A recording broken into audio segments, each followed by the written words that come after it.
Yes, sir. So my question is that you have been in this office as the Additional Solicitor General for around 3 years now. So what do you suggest youngsters to do towards nation building? Because you have been in this role at the side of the government. So what are your comments on that, sir? I think you should give him a big applause for raising this question.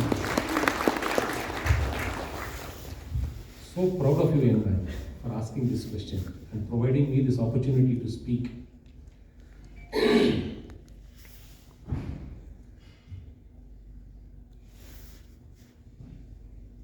Maybe I'm a bit emotional, but I have to say this. It's this phase of my professional life, I consider it as the biggest blessing in my profession.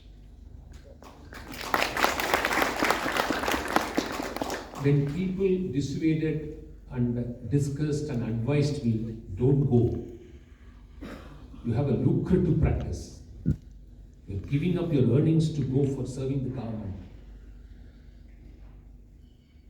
I would have failed had I listened to this advice and continued as a private professional. Because I tell you, gentlemen, young man, you should understand this is the first takeaway, because for your question.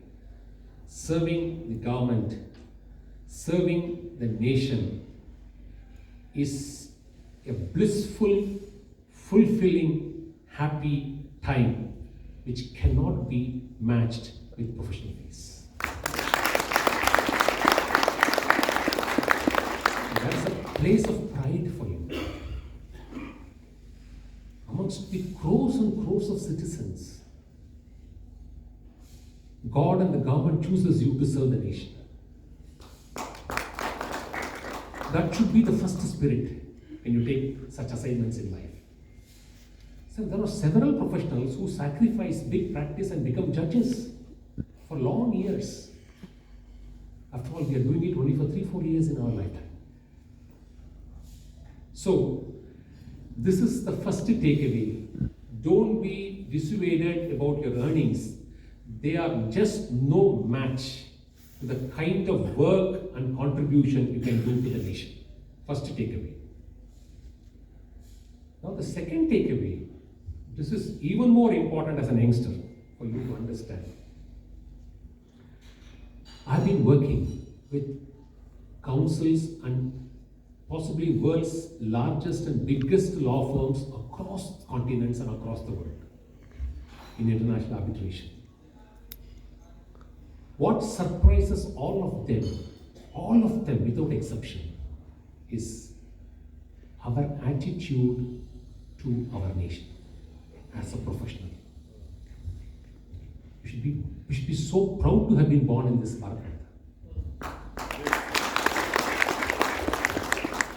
See, when we fight a case, either in domestic courts or in foreign courts, our commitment to serving the nation overrides everything else. This is something, this comes out of our dharma. This comes out of our culture. This comes out of our civilizational values. This comes out of a lineage of spiritual gurus. This comes out of the blessings of our parents, our grandparents, our great-grandparents, and the family life which we live. It can't come to an individual overnight. So, we aspire, when you take this job, whenever you get a chance to work for the government, remember, see, when we describe Bharat Mata, we don't portray her as a picture, a divine mother form as a picture, no. Bhumi, or earth, is one of the Panchabhutas. It's divine to us. And Bharat Mata as a nation she is existent. She is alive. And she is divine.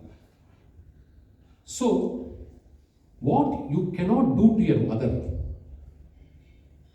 you cannot also do to your motherland. Please remember this. When Bhagwan Sri Rama was asked, Ramayana writes, Janani Janma Bhumischa Sargata Vigariyasi, there is just no match to Janmabhoomi. So, this is the second takeaway. When you serve the nation, you serve Divine Mother India. When you stay committed to that, you will remain clean, pure, and flawless. Take it from her. She will protect you. How she protects you, you have to go through that experience. And third, as Swami Vivekananda has taught us through his lectures, because you're an youngster, you should know this also. See, when you take a public office, you should be committed with two principles.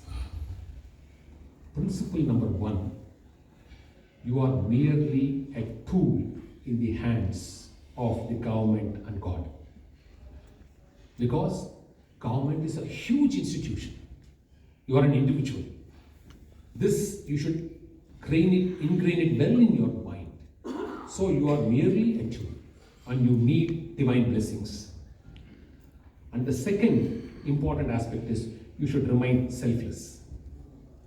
So if you remain as a tool of God, which is what Swami Vivekananda says, surrender and being selfless. If you do these two things and take a public office, you are bound to succeed in that office because there will be divine help for you. You are not doing everything yourself.